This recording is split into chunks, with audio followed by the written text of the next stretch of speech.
A cold dread, familiar and unwelcome, settles in the pit of your stomach when you see it. The glint of steel, the dark, unblinking eye of a gun barrel.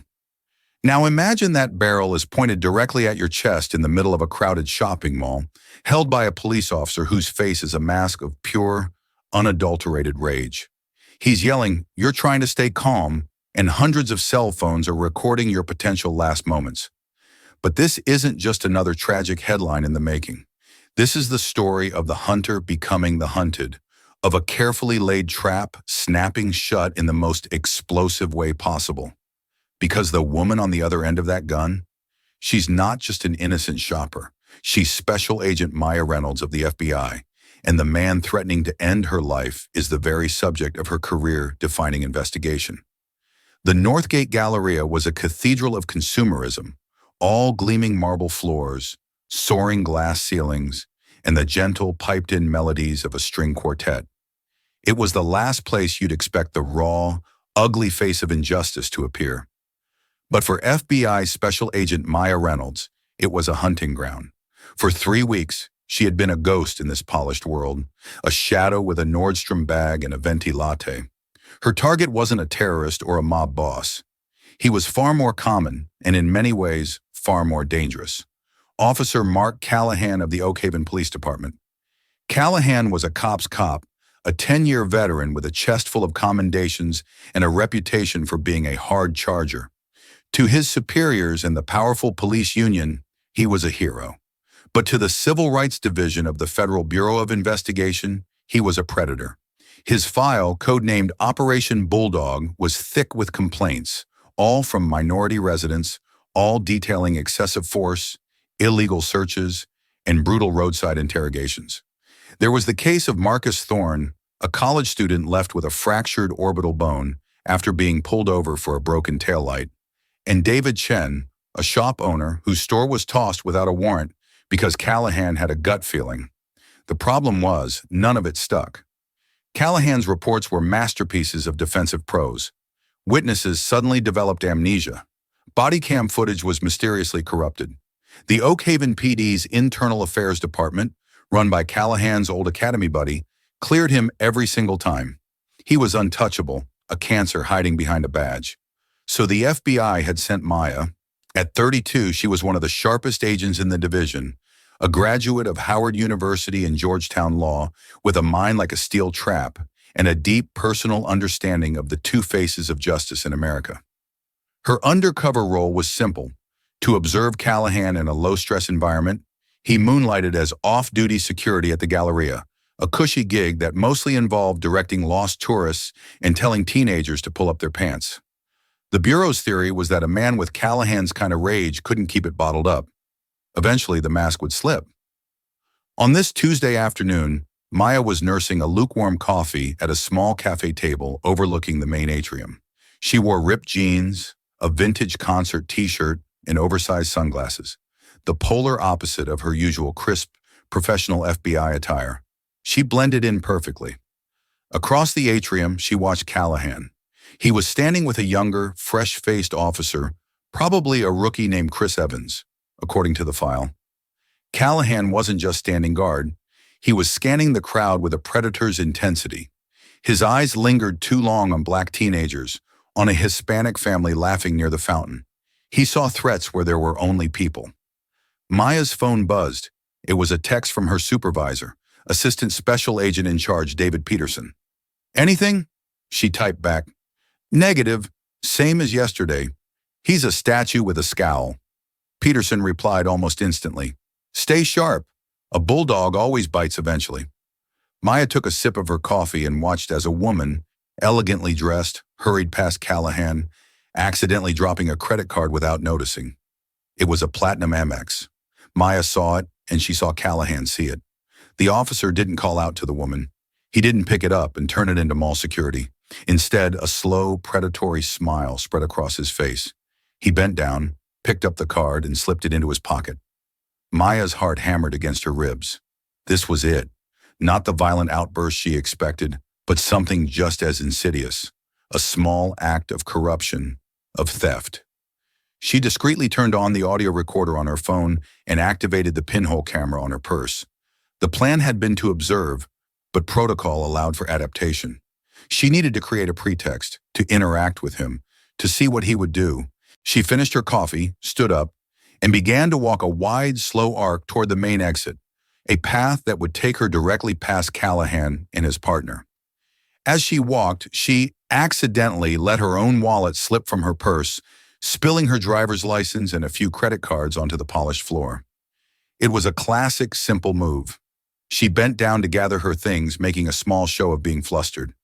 "Oh, for goodness sake," she muttered, just loud enough to be heard. That's when she felt the shadow fall over her.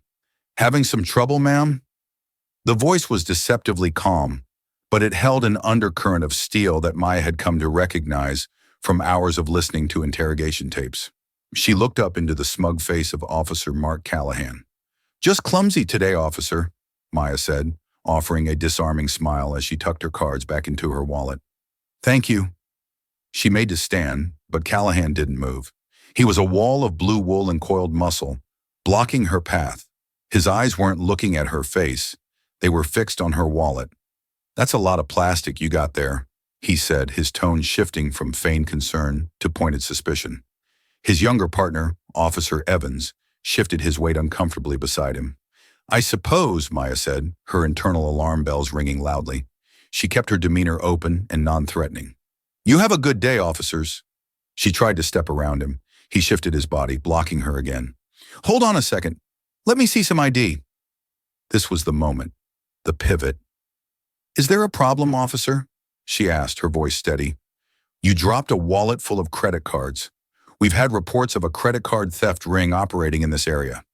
Young women, just like you," he said, the words "just like you" dripping with insinuation. "I can assure you these are my cards," Maya replied, her hand tightening on her purse. Inside, the camera was capturing every micro-expression on his face, the slight sneer, the glint of power in his eyes. "Then you won't mind proving it," he said. It wasn't a question. "Show me your ID and show me the cards you just picked up." A small crowd was beginning to form a curious circle around them. Shoppers, sensing the charge in the air, slowed their pace. Maya knew that this audience was both a danger and a potential shield. "Officer," she said, speaking slowly and clearly, "you have no probable cause to demand my identification or to search my personal property. I haven't committed any crime." Callahan's face darkened. The calm veneer cracked, revealing the ugly rage beneath. "Ma'am, you're in a private establishment, and I am the acting authority here. You fit a description. Now show me the ID, or I'm going to place you under arrest for obstruction." The lie was so blatant, so audacious, it almost took Maya's breath away. There was no description. There was only him, his badge, and his prejudices. "I don't consent to any searches," Maya stated firmly, "and I will not be showing you my ID without cause. If you wish to detain me, you'll need to articulate your reasonable suspicion." She used the precise legal language on purpose. It was a test. A regular citizen might not know those terms. An officer of the law would, and hearing them from a woman he had already stereotyped and dismissed would be like throwing gasoline on a fire. It worked perfectly. Callahan's face contorted into a mask of fury. "You think you're smart? You think you can talk your way out of this?" He took a step forward, invading her personal space. "I am the law here. You understand me?" His partner, Evans, finally spoke up, his voice hesitant. "Mark, maybe we should just run her name. See if anything comes up." "Shut up, Evans," Callahan snapped, not even looking at him. His focus was entirely on Maya. He reached out and grabbed her arm, his fingers digging into her bicep like a vice. "You're coming with me." Instinct, honed by years of training at Quantico, surged through Maya. She didn't resist, didn't pull away. That would only give him the excuse he needed to escalate to physical force. Instead, she went rigid, planting her feet. "Take your hand off me, officer," she said, her voice dropping, losing all its previous warmth and taking on a diamond-hard edge. The direct challenge sent Callahan over the precipice. For him, this was not about a stolen credit card anymore. It was about dominance. It was about a black woman refusing to bend to his will. "You are under arrest," he roared, his voice echoing through the atrium. He reached for his handcuffs with one hand while keeping a crushing grip on her arm with the other. "On what charge?" Maya demanded, her voice cutting through his rage. "Assault on a police officer, obstruction of justice, resisting arrest." He spat the words out, creating the crimes as he went. The crowd gasped. Cell phones were out now, dozens of them, their small lenses pointed at the scene like a digital firing squad. Callahan saw them, but in his fury, he didn't care. He felt invincible. Then Maya said the 5 words that sealed his fate. "I do not recognize your authority." It was a statement of fact so absolute, so unexpected, that it stunned him for a fraction of a second. In that moment of shocked silence, his grip on her arm loosened just enough. But it wasn't fear or confusion that filled the void in his mind. It was pure, unadulterated fury. He let go of her arm, but it wasn't to de-escalate. It was to create space. In a single, fluid motion that was both terrifyingly fast and seemed to happen in slow motion, Officer Mark Callahan drew his Glock 19 from its holster. The click of the safety being disengaged was a gunshot in the suddenly silent mall. He leveled the weapon, his 2 hands shaking slightly with adrenaline, and aimed it directly at the center of Maya Reynolds' chest. "On your knees, now!" he screamed, his face a grotesque portrait of a man who had completely lost control. The crowd screamed. Officer Evans stared, his face ashen, frozen in disbelief. But Maya Reynolds didn't flinch. She didn't raise her hands. She simply stood there, her eyes locked on his, a chilling, unnerving calm settling over her as she looked down the barrel of the gun held by the man she had been sent to expose. The world narrowed to the 10 feet of polished marble separating Maya from Officer Callahan. The screams of the crowd, the frantic shouts of mall security running toward them, the horrified expression on Officer Evans's face, it all faded into a dull peripheral roar. All that mattered was the man, the gun, and the torrent of protocol and training that flooded Maya's mind. Rule number 1, control your breathing.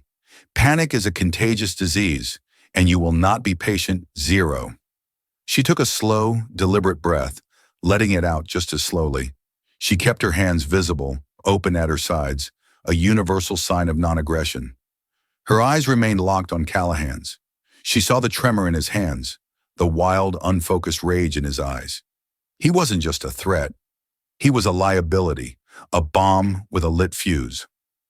"Officer Callahan," she said, her voice calm, clear, and devoid of fear. It cut through his screaming with the precision of a surgeon's scalpel.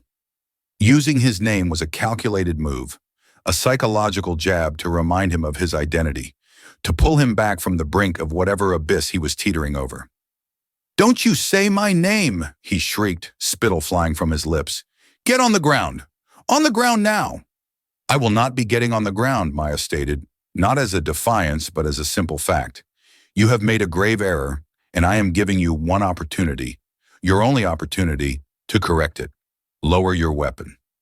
From the corner of her eye, she saw mall security guards arriving, their own weapons drawn but held in a low-ready position, their faces etched with confusion and panic. They were yelling for Callahan to stand down, but he was deaf to them. "You think this is a game?" he bellowed, taking a half-step closer. His finger was tense on the trigger. The margin for error was now 0. It was time. "My name," Maya said, her voice resonating with an authority that silenced the chaos around her, "is Special Agent Maya Reynolds. I am a federal officer with the Federal Bureau of Investigation." She slowly, deliberately reached into the back of her jeans, her movements telegraphic so as not to be misinterpreted as reaching for a weapon. She pulled out a thin leather wallet containing her credentials.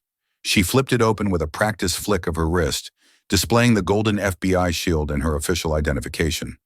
"You have drawn your weapon on a federal agent in the performance of her duties," she continued, her voice like ice. "You are currently obstructing a federal investigation. Case file 28A-C77491.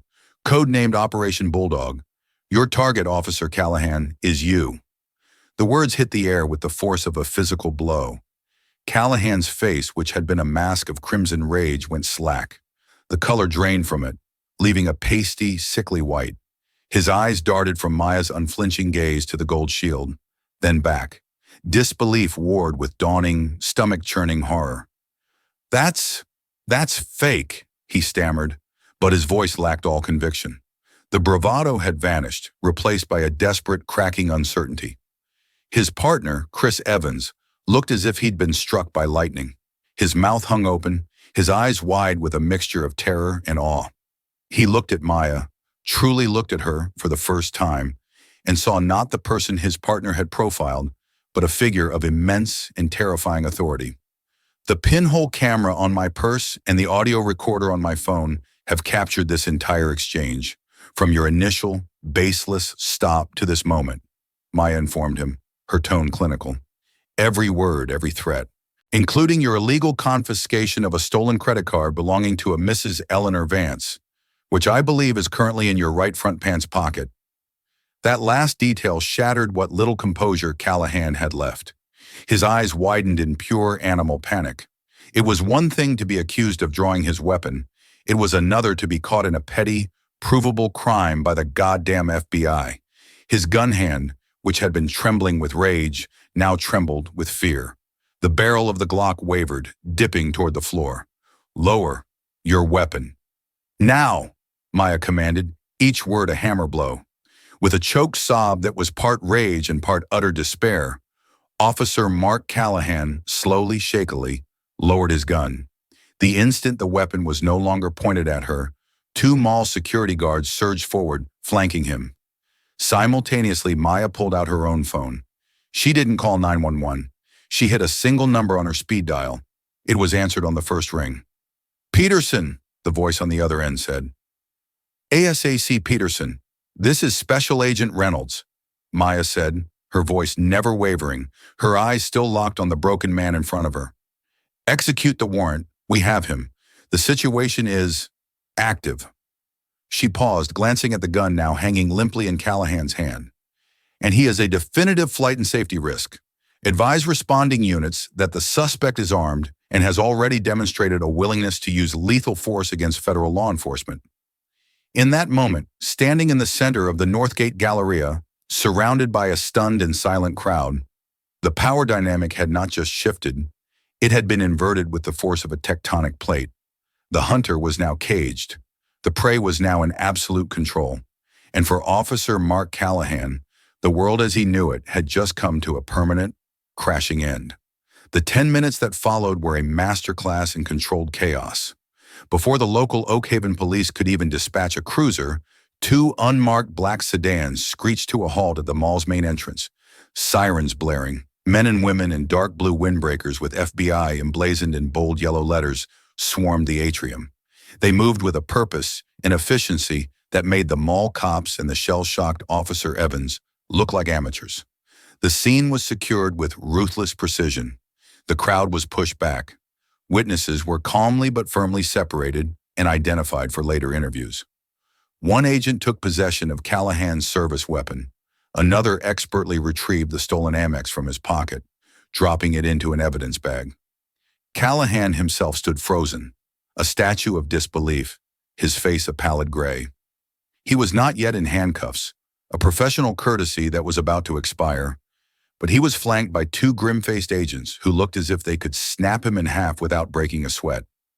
Maya's supervisor, ASAC David Peterson, a tall, imposing man with silvering hair and a permanent look of weary disappointment in the human race, strode up to her. He scanned her from head to toe. You okay, Reynolds?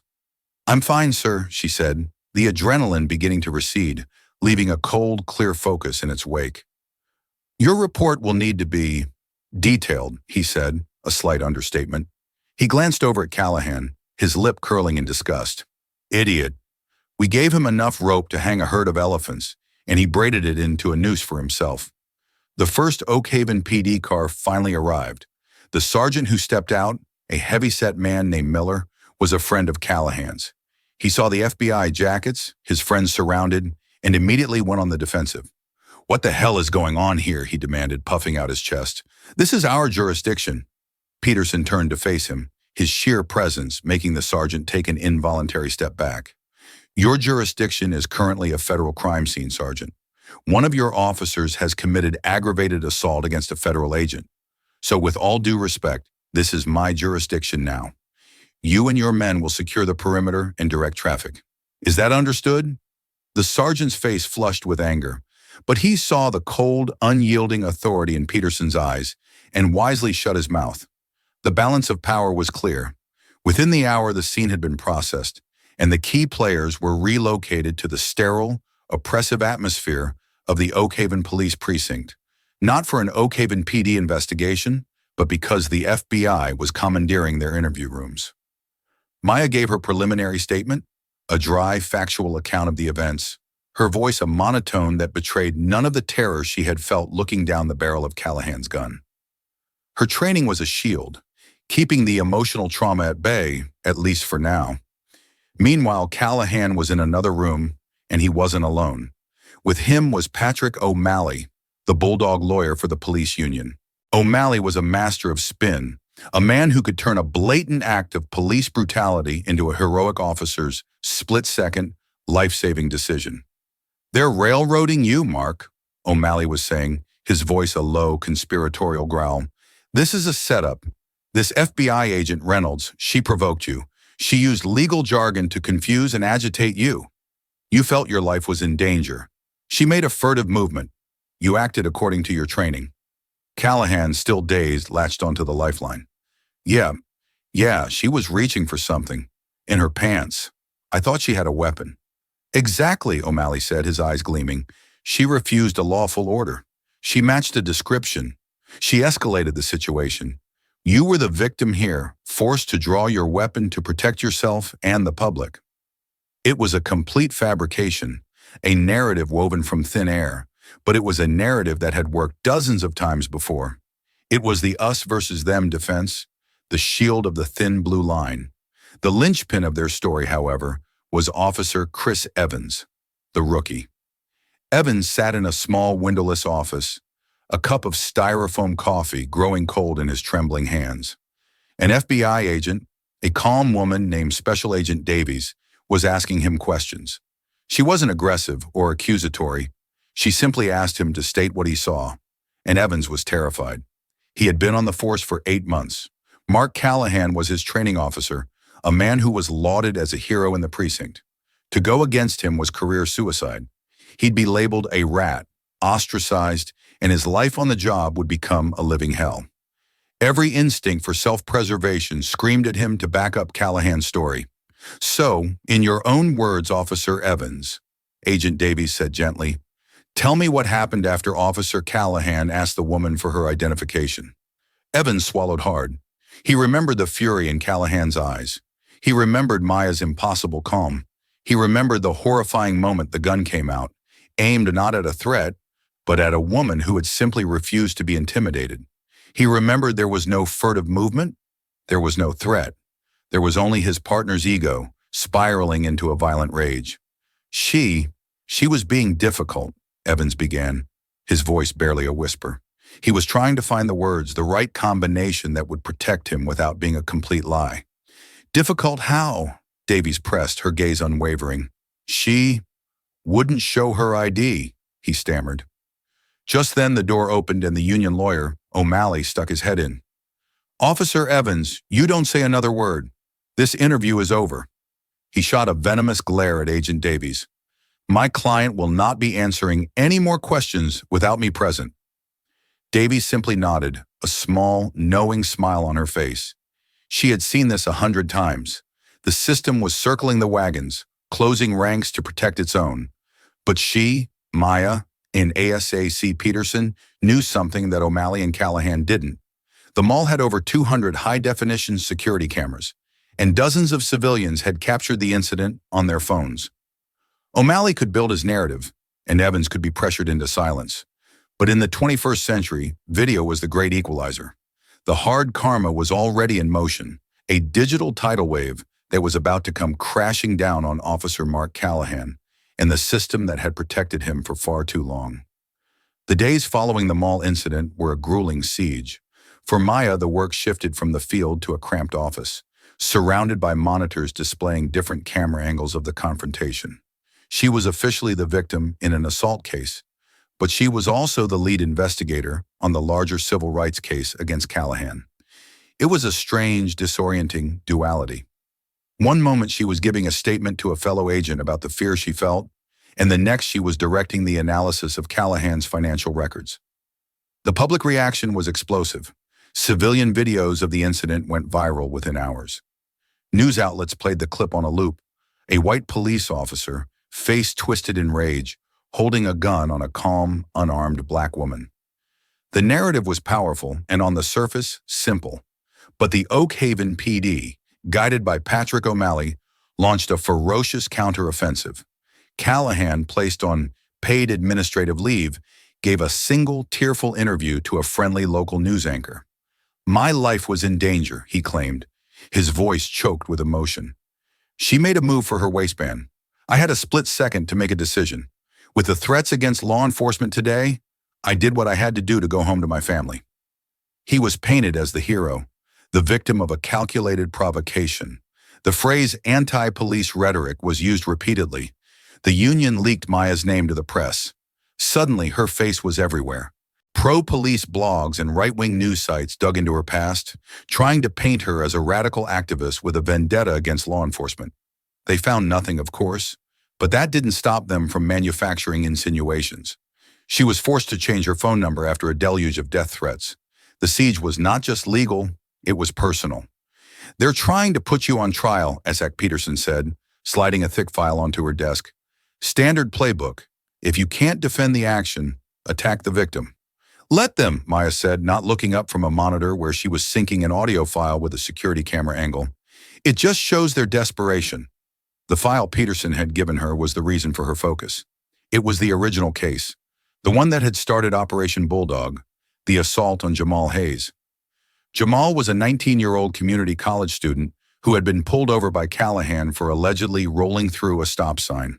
The stop ended with Jamal in the hospital with 2 broken ribs and a concussion. Callahan claimed Jamal had been combative and had taken a swing at him, forcing him to use necessary force. Jamal's public defender had urged him to take a plea deal on a resisting arrest charge to avoid jail time.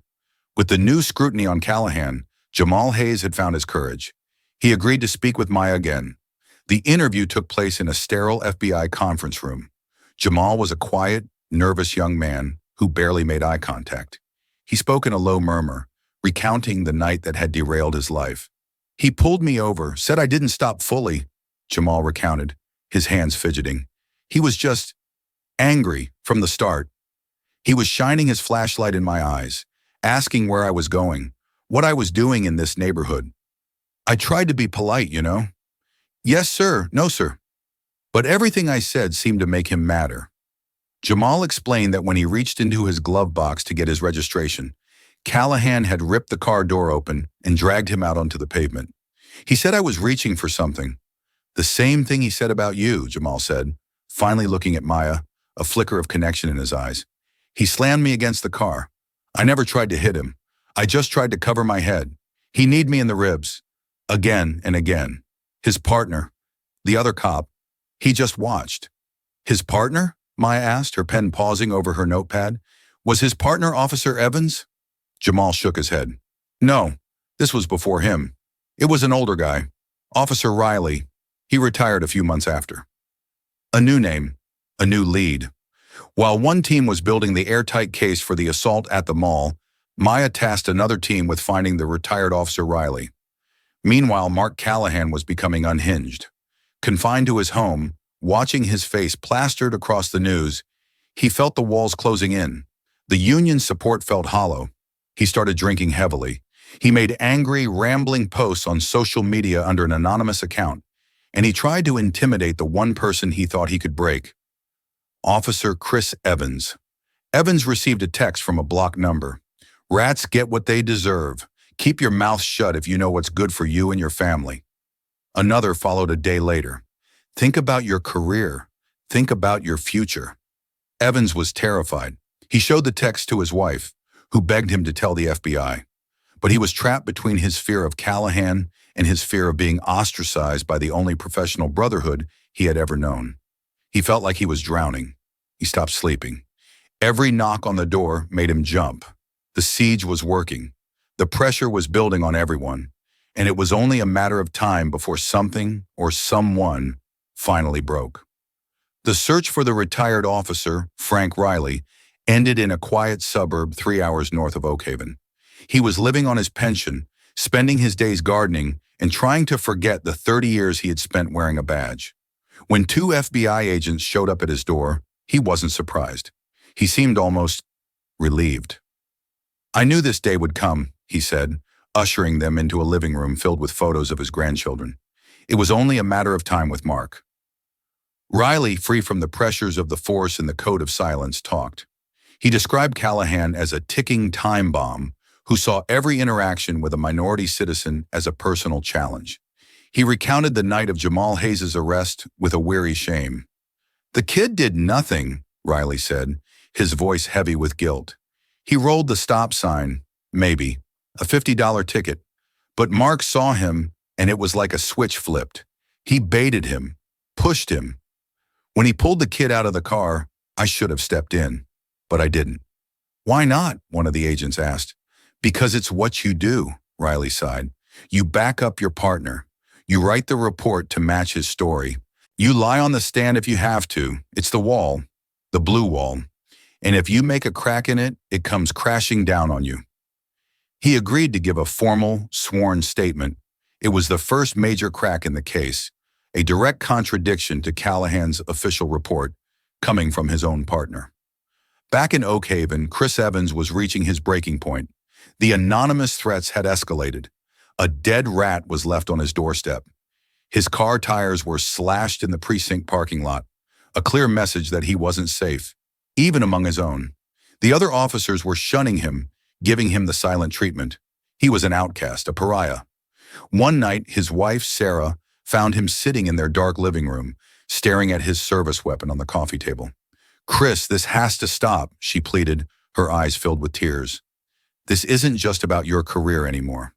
This is about our lives. This is about what's right." She picked up his phone. "You know what to do. You know who to call. Be the man I married, not the officer they want you to be." The next morning, a lawyer representing Chris Evans contacted the U.S. Attorney's Office. He stated that his client was willing to cooperate fully with the federal investigation in exchange for protection for himself and his family. ASOEC Peterson took the call personally. He, Maya, and a federal prosecutor met Evans and his lawyer at a secure off-site location. Evans was a changed man. The fresh-faced rookie was gone, replaced by a haunted, exhausted man who looked 10 years older. He recounted everything. Not just the mall incident, but the dozens of other times he had witnessed Callahan engage in misconduct. He talked about the racial slurs Callahan would mutter after a traffic stop, the way he would illegally search cars without cause, bragging about his cop's intuition. He provided the internal context that no security camera could ever capture. "He told me that the most important thing to protect is your partner," Evans said, his voice cracking. He said, "It doesn't matter what happened. It only matters what's in the report. He taught me how to write them, how to use the right language to justify anything." Evans's testimony, combined with Frank Riley's statement, painted a devastating picture. This wasn't about one bad day at the mall. This was a pattern of behavior, a reign of terror conducted by a man who believed he was above the law, enabled by a system designed to protect him. The final piece of the puzzle came from the forensic accounting team. They had been digging into Callahan's finances, and they found something interesting. For years, Callahan had been shaking down small, minority-owned businesses on his beat, demanding protection money. Those who didn't pay found themselves harassed, their customers ticketed, their businesses suddenly subject to endless inspections. The stolen Amex card at the mall wasn't an anomaly. It was part of his character. He was not just a brute, he was a thief. With the testimony of 2 police officers, a mountain of video evidence, a clear pattern of harassment, and now a federal racketeering charge, the case against Mark Callahan was no longer just about assault. It was an ironclad, multi-count federal indictment. The siege was over. It was time for the final, karmic blow. The blue wall hadn't just cracked, it was about to be demolished. The warrant was designated high risk. In the sterile, fluorescent-lit briefing room at the FBI's Oak Haven field office, The air was thick with the scent of gun oil and focused intensity. Special agent in charge of the HRT contingent, a man named Cutler with a face carved from granite, stood before a satellite map of Mark Callahan's neighborhood. Maya stood in the back of the room with Aosak Peterson, a silent observer. She was the ghost at this feast, the reason for the surgical violence that was about to be unleashed. The subject is Mark Callahan, 41, 10-year veteran of the Oak Haven PD, firearms expert, and former military police, Cutler announced, his voice a low, gravelly hum. He is to be considered armed and extremely dangerous. His psychological profile, compiled by the Behavioral Analysis Unit, suggests high levels of narcissism, paranoia, and a severe propensity for violence when his authority is challenged. We have a federal judge's signature on a no-knock warrant for charges, including aggravated assault on a federal officer, deprivation of rights under color of law, and RICO statutes related to extortion. He tapped a photo of Callahan on the screen, the smug, arrogant face from his department photo. This man believes he is untouchable. He believes the badge makes him a king. This morning, we will disabuse him of that notion. The operational goal is 0 casualties. We execute with overwhelming speed and force. No dialogue, no negotiation until the subject is secured. Any questions? The room was silent. These men were professionals, the sharpened tip of the federal spear. For them, this was another entry, another dangerous man to be taken off the board. For Maya, it was the culmination of months of painstaking work, the final, violent punctuation mark on a sentence she had started writing the moment she took the case. An hour later, sitting in the passenger seat of Peterson's dark sedan, 2 blocks from Callahan's house, Maya watched the ghost-like procession of armored vehicles and tactical agents filter into the pre-dawn darkness. The silence of the suburban street felt sacred, a peace that was about to be irrevocably shattered. "Having second thoughts?" Peterson asked quietly, his gaze fixed on the street ahead. "No, sir," Maya answered, her voice steady. "Just acknowledging the gravity. There's a family in that house. Kids. They are the secondary victims of his choices, Maya," Peterson said, his tone somber. "Every decision he made, every person he brutalized, every dollar he extorted, it all led him to this exact moment. We don't create the destination. We just pave the last few feet of the road. Don't ever carry the weight of a guilty man's consequences." At precisely 6:01 a.m., the world erupted. A percussive thump boom echoed through the neighborhood as a flash bang grenade shattered the quiet. The front door of the house splintered into 1,000 pieces under the force of a battering ram. The amplified roar of FBI federal warrant was less a request and more a declaration of a shift in the cosmic order. From her vantage point, Maya could see shadows with rifles moving with a terrifying fluid grace through the house. The operation was a ballet of controlled brutality. It was over in 58 seconds. The call came over the radio, clinical and calm. "Package is secure." Mark Callahan was dragged out onto his own dew-kissed lawn. He was disoriented, half-naked, and utterly defeated. The man who had worn his uniform like a suit of armor, who had drawn his power from the fear he instilled, was now just a paunchy, middle-aged man in boxer shorts, blinking in the strobing lights, his hands tightly zip-tied behind his back. The invincible hero of the Oak Haven PD was on his knees in the grass, while his wife's horrified sobs echoed from the porch. He looked up and down the street, at the neighbors peering from their windows, at the news vans that were already arriving, and his face crumbled.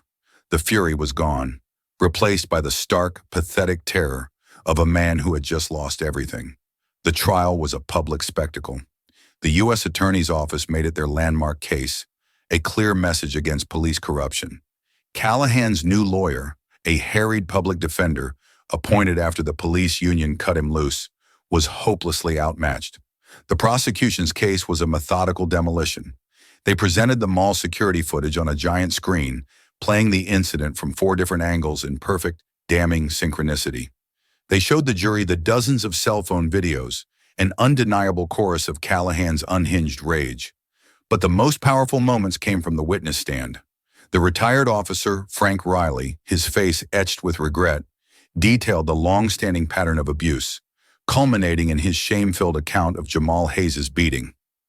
I stood by and did nothing, Riley confessed, looking directly at the jury. And my silence allowed a monster to keep his badge. I am as guilty as he is for that. The most dramatic day of the trial was when Chris Evans took the stand. No longer a police officer, he was now simply Mr. Evans, a man living under federal protection. He walked into the courtroom with a quiet confidence Maya hadn't seen before. He spoke clearly, detailing not just the events at the mall, but the culture of corruption Callahan had fostered. He called it the way, Evans explained. He said, the law is what we write in our reports. He taught me how to phrase things to justify any action. If a suspect questioned you, they were verbally non-compliant. If they tensed up when you grabbed them, they were actively resisting. It was a language designed to hide the truth. On cross-examination, Callahan's lawyer tried to paint Evans as a disgruntled rookie trying to save his own skin. So, you're saying you stood by and watched Officer Callahan, a decorated hero, commit these alleged crimes? And you said nothing until the FBI offered you a deal? Evans met the lawyer's gaze without blinking. I'm saying I was a coward, sir. I was afraid of him, afraid of the system that protected him. I was wrong, but I am not a liar. The words hung in the silent courtroom, an admission of weakness that paradoxically became his greatest strength. When Maya was called to testify about the assault, she was the picture of federal composure. She recounted the events in a flat, unemotional tone, as if reading from a report. She detailed Callahan's baseless accusations, his illegal demands, his physical assault, and the terrifying moment he drew his weapon. The defense attorney tried to trap her. Special Agent Reynolds, with your extensive training, couldn't you have de-escalated the situation without being, in Officer Evans's words, difficult? Maya's response was ice cold. My job that day, counselor, was to observe the subject, not to placate him. The situation escalated for one reason, because Officer Callahan chose to escalate it. He was presented with a citizen who knew her rights, and he responded by drawing a firearm. That is not a failure of my training, it is a catastrophic failure of his character. The final nail in the coffin was Jamal Hayes. He wasn't a witness to a crime, he was the living embodiment of it. He took the stand during the sentencing phase to deliver a victim impact statement. He spoke not to the judge or the jury, but directly to Callahan. You don't remember me, do you? Jamal began, his voice trembling but clear. I was the kid you pulled from his car because you didn't like the music I was playing, the one you broke 2 ribs on for resisting. You took more than a year of my life from me. I had to drop out of school. I was scared of the police, scared to leave my house. You made me feel like I was worthless, like my life didn't matter. He took a deep breath. But sitting here watching this trial, I see you now. You're not a monster. You're just a bully, a sad, angry man who got a badge and thought it made him a king. But you're not a king. And today, you're finally being held accountable. You didn't just break my ribs, Mr. Callahan. You broke the law, you broke your oath, and now you're just broken. The jury found Mark Callahan guilty on all 17 counts. As the foreman read the final guilty, a choked sob escaped from his wife. Callahan himself just stared forward, his face slack, his eyes hollow. The world he had built, propped up by lies and intimidation, had been pulverized into dust. At the sentencing, the judge removed her glasses and looked down at the once feared officer. Mr. Callahan, you were entrusted with a sacred duty to protect and serve. You twisted that duty into a license to bully, intimidate, and brutalize. You were a cancer on the very community you swore to protect, and you poisoned the well of trust for every good and decent officer who still walks the beat. The damage you have done is immeasurable. She paused, her gaze unwavering. This court sentences you to 22 years in the custody of the Federal Bureau of Prisons. The gavel fell like a guillotine. As marshals came to lead him away, his eyes scanned the courtroom, finally landing on Maya. It was not a look of hatred anymore. It was a look of utter, desperate bewilderment, the pleading gaze of a man trying to understand how his universe had been so completely unmade. Why me? His eyes seemed to ask. How did this happen? Maya held his gaze. Her expression was not triumphant, not gloating. It was the calm, steady look of an equation being solved. He was a variable that had to be accounted for, a problem that required a solution. Her look gave him his answer. It wasn't personal. It was just your turn. It was justice. He was led away, a convicted felon stripped of his name, his badge, and his freedom.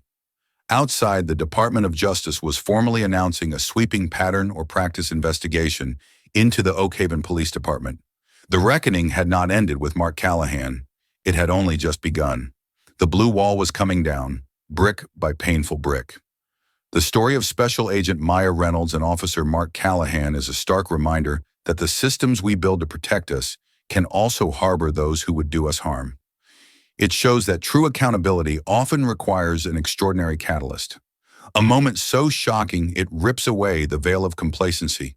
We saw how a decorated officer's reign of terror was enabled by a code of silence, and how it took the steely resolve of one woman and the eventual courage of another officer to bring it all crashing down. This wasn't just about one bad cop. It was about the fight to hold power accountable, a fight that continues every single day in communities across the country. If this story of shocking twists and ultimate justice resonated with you, please help it reach more people. Hit that like button to show your support. Share this video with someone who needs to hear it.